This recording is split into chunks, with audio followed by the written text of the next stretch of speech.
안녕하세요. 책과 영화 이야기 나누는 책 읽는 시네필 선아입니다. 오늘은 책 이야기 나눌 건데요. 제가 어린이일 때 읽었던 책 중에서 가장 좋아하거나 기억에 남는 책 4권을 소개해 보려고 해요. 어린이니까 딱 초등학교 6학년 때까지겠죠? 사실 어린이일 때 읽었던 책 중에 재밌던 게 워낙 많아요. 그리스 로마 신화도 있고 해리포터도 있죠. 하지만 오늘은 나를 한 단계 성장시켜준 책 4권을 준비해 봤어요. 지금 읽어도 인사이트 폭발하는 책이니까요. 여러분에게도 추천드릴 겸 책 소개해 보겠습니다. 그럼 시작해 볼까요? 첫 번째 책은 구로야나기 테츠코 작가의 창가의 토토입니다. 작가의 실제 이야기를 바탕으로 쓰여진 소설이에요. 당시에 베스트셀러였는데 저희 언니가 이 책을 사다 놔서 제가 봤는데 표지에 이렇게 여자아이가 있는 모습이 좀 궁금해서 책을 읽게 됐어요. 책을 읽고 먼저 든 생각은 이 토토가 다니는 학교에 나도 다니고 싶다 였어요. 제가 20년 만에 이 책을 다시 읽었는데 그때는 몰랐는데 결말이 좀 가슴 아픈 이야기더라고요. 토토처럼 저도 그저 해맑은 아이일 때라서 그 마지막 부분에 일어나는 일이 뭔지도 몰랐나 봐요. 정말 나는 토토와 감정을 공유하면서 읽었구나 싶었어요. 소설은 초등학교에 갓 입학한 토토가 나옵니다. 토토는 다른 아이들과 다르다는 이유로 학교에서 쫓겨나게 되는데요. 그래서 토토가 새롭게 간 학교가 고바야시 선생님이 세운 도모에 학교였어요. 그곳은 정원이 50명밖에 되지 않는 작은 학교였는데요. 거기엔 토토처럼 특별한 아이들로 가득했죠. 도모의 학교는 점심시간이면 다 같이 강당에 모여서 식사를 하고요. 함께 물놀이도 하고 샤워도 하고 또 직업의 다양성도 일찍이 배울 수 있는 좀 특별한 학교였어요. 토토는 그곳에서의 생활이 마냥 행복하기만 한데요. 토토의 도모의 학교 생활이 담긴 소설책입니다. 토토가 다니는 이 도모의 학교는 영화 속에 나올 법한 학교예요. 실제 전철의 칸을 떼서 그걸 교실로 사용을 하고 있어요. 생각만 해도 마법학교에 다니는 느낌이 들 것 같은 정말 내가 특별한 아이가 될 것 같은 그런 느낌이 드는 학교죠. 거기에 이 도모의 학교 선생님들은 우리가 생각하는 일반 선생님들과는 좀 다른데요. 아이를 아이로 생각하지 않고 하나의 인격체로 대해줘요. 규칙과 규율보다는 개인의 개성과 특성을 살려주는 학교죠. 아이들이 성장하는 데 있어 그 어떤 강압도 없어요. 이 학교는 다른 학교에서 소위 문제아라고 불리던 아이들이 오는 곳이었는데요. 고바야시 선생님 눈에는 그들은 문제가 아니었어요. 전혀 문제가 없는 오히려 특별한 아이들이었죠. 이런 학교를 다닌 아이들은 어떤 어른으로 성장했을까 너무 궁금하더라고요. 아마 고바야시 선생님처럼 아이들을 있는 그대로 인정해주는 멋진 어른이 되지 않았을까요? 창가의 토토는 애니메이션으로도 제작됐으니까요. 영화와 함께 책 읽는 것도 추천드릴게요. 오랜 시간 베스트셀러인 데는 이유가 있는 것 같아요. 첫 번째 책, 창가의 토토였습니다. 두 번째 책은 진 웹스터 작가의 키다리 아저씨입니다. 제가 읽었던 첫 번째 로맨스 소설이에요. 얼마나 설레하면서 읽었는지 몰라요. 너무 재밌게 읽다가 마지막 반전에 엄청난 충격을 받았던 기억이 있어요. 그런데 제가 정말 오랜만에 다시 읽어보니까 중간에는 좀 지루할 법도 한데 그 당시에는 이 내용이 모두 재밌었거든요. 책도 다 시절에 맞는 게 있다는 생각이 들었어요. 편지를 주고받는 형식으로 돼 있어서 이 주디의 마음이 내 마음같이 전달이 되어서 더 설렜던 것 같아요. 소설 내용은 고아원에 살고 있는 주디가 나오는데요. 지루하고 힘든 일상을 보내던 주디 앞에 주디를 후원해주겠다는 후원자가 나타나요.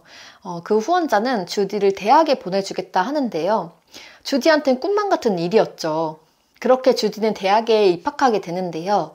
그 후원자에겐 단 하나의 조건이 있었어요. 매달 한 통의 편지를 자신에게 보내라는 거였죠. 주디는 그 후원자의 얼굴도 모르고 있었는데 후원자의 특징 하나를 알고 있었어요. 그게 바로 키가 크다는 거였는데요. 그래서 주디는 그날부터 키다리 아저씨라고 부르면서 편지를 쓰게 됩니다. 주디의 대학 생활과 함께 풋풋한 연애 이야기도 담겨 있어서 더욱 재밌는 책입니다. 이 책을 제가 워낙 좋아해서 초등학생 때 영어학원에서 영어 이름을 지으라고 하면 전 항상 주디라고 했어요. 제가 커서 친구한테 난 영어 이름이 주디였다 이렇게 말하니까 아마 우리나라로 치면 춘자, 영자 이런 이름이라고 하더라고요. 그래도 그때는 주디만큼 이쁜 이름이 없다고 생각이 들었어요. 편지 형식으로 되어 있다 보니까 저도 친구들한테 편지를 자주 썼던 기억이 있는데요. 주디가 항상 너의 벗으로부터라고 끝맺음을 했는데 저도 편지를 쓰면 항상 너의 벗으로부터 이렇게 썼던 것 같아요. 그만큼 일상에서 이 키다리 아저씨는 저한테 큰 영향을 줬는데요. 제가 그 당시에 꿈이 영화 감독이었어요. 근데 제가 영화 감독이 되면 첫 번째로 이 키다리 아저씨에 관한 영화를 만들어야겠다 생각을 했거든요. 근데 조금 있다가 하지원 배우님 주연인 키다리 아저씨가 개봉을 한 거예요. 그래서 어린 마음에 좌절을 했었던 기억이 있어요. 책을 왜 읽냐는 질문을 받을 때면 저는 키다리 아저씨 이야기를 하는데요. 어릴 때 이 책을 읽고 주디처럼 고난과 역경이 있어도 꿈을 잃지 않고 앞으로 나아가야겠다 이런 생각을 했거든요. 그래서 저는 힘들 때면 주디를 생각했던 것 같아요. 주디는 저보다 더 힘든 환경과 상황에서도 항상 꿋꿋이 자기 할 일을 하고 극복해 나가거든요. 그런 주디의 삶이 어린 저한테 영향을 미쳐서 힘을 줬으니까 얼마나 소중한 책이에요. 저는 문학의 힘이 그런 거라고 생각이 들어요. 책 속의 인물을 통해 고난을 극복하고 성장하는 방법을 배우는 거죠. 전 여전히 문학작품에서 위로를 받고 용기를 얻는데요. 거기에 감동과 희열, 카타르시스까지 느껴지는 책들이 워낙 많아서 어찌 문학을 사랑하지 않을 수 있겠어요. 저의 첫 번째 로맨스 소설 키다리 아저씨 소개해봤습니다. 세 번째 책은 앙투안 드 생텍쥐페리 작가의 어린 왕자입니다. 어린 왕자는 워낙 유명하니까 스토리 설명은 생략하고 간단하게만 이야기 나눌 건데요. 제가 이 책을 처음 읽었을 때 감동을 잊지 못해요. 이게 뭐지? 왜 가슴이 따뜻해지면서도 슬프지? 그때 처음 낭만이라는 걸 이 책을 통해 느꼈던 것 같은데 정확히는 이 의미를 알지 못해도 어린이일 때 읽었던 이 어린 왕자는 저에게 또 엄청난 영감을 준 책이거든요.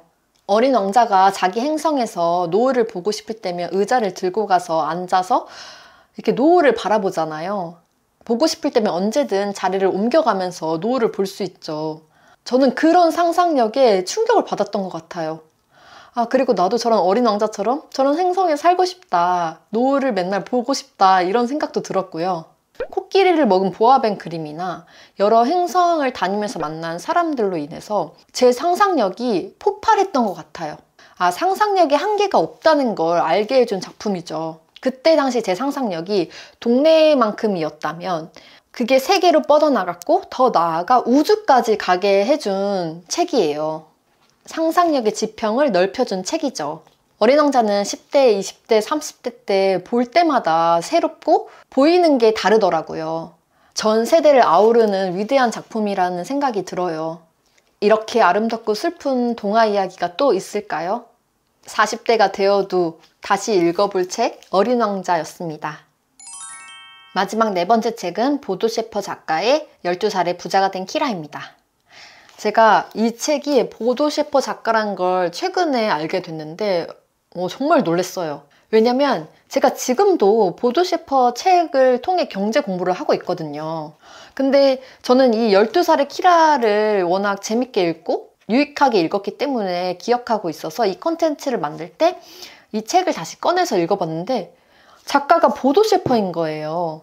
보도 셰퍼는 옛날이든 지금이든 나한테 영향을 주고 있구나 이렇게 알게 되었죠.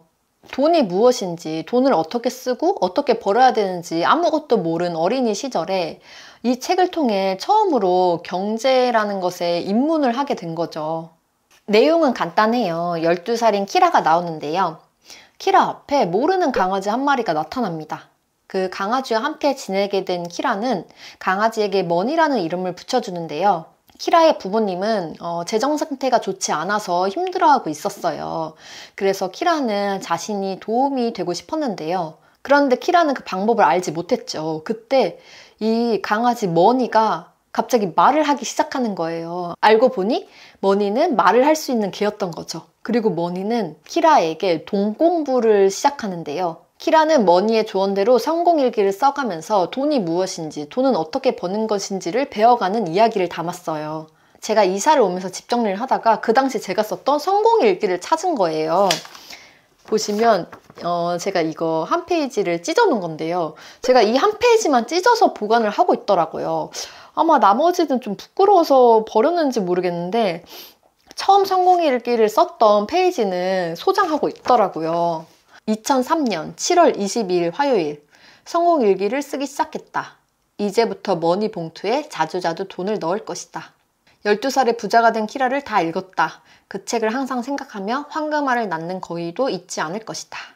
포기하지 않기로 결정했다. 성공일기를 쓴다는 것은 나만의 비밀이다. 10원짜리도 아끼기 위해 저금통에 넣을 것이다. 이런 식으로 이 키라가 썼던 형태를 그대로 따와서 그 성공일기를 자주 썼더라고요. 그리고 제가 이 책 진짜 오래된 거거든요. 보시면은 굉장히 좀 지저분하죠. 그때 당시 소장했던 거 버릴 수 없어서 지금까지 갖고 있었는데, 제가 이 책을 11살이 된 조카한테 최근에 읽어보라고 줬어요. 그랬더니 조카가 이렇게 보이시면 되게 표시를 많이 해뒀는데 열심히 읽어서 자기도 성공일기 썼다고 저한테 보내주더라고요. 그래서 정말 얼마나 기특했는지 몰라요. 확실히 조카도 돈 공부를 시작하니까 쓸데없이 썼던 소비를 줄이게 되고 벌써 저금통에 돈을 꽤 많이 모았다고 하더라고요. 사실 우리 때는 초등학교 때 경제 공부라는 개념이 없었잖아요. 근데 요즘은 초등학생 때부터 경제 공부의 중요성을 깨닫고 많은 학교에서 시행을 하고 있다고 들었어요. 우리가 살아가는 세계에서 돈은 뗄 수 없는 것이잖아요. 그런데 조금 일찍 경제 공부를 시작한다면 불필요한 소비는 줄이고 조금 더 빨리 자본주의 사회에서 자리를 잡을 수 있지 않을까 싶어요. 그래서 저는 꾸준히 조카들에게 경제 공부를 시킬 예정인데요. 아마 당시 이 책도 베스트셀러여서 읽어본 분들이 좀 계실 텐데, 저와 같이 이 감정을 공유하고 있는 분이 계시다면 댓글로 좀 남겨주세요. 이렇게 해서 마지막 책으로 12살에 부자가 된 키라까지 소개해봤습니다. 오늘은 나를 성장시켜준 내 인생의 중요한 시기를 함께해준 책 4권을 소개해봤는데요. 창가의 토토나 이 12살에 부자가 된 키라는 20년 넘게 소장하고 있어요. 그만큼 저한테 중요한 책이라는 거죠. 여러분은 어린일 때 읽었던 책 중에 어떤 책이 기억에 남으신가요? 여러분을 성장시켜준 책이 있다면 댓글로 공유해주세요. 그럼 오늘도 함께해주셔서 고맙습니다. 다음 시간에 만나요.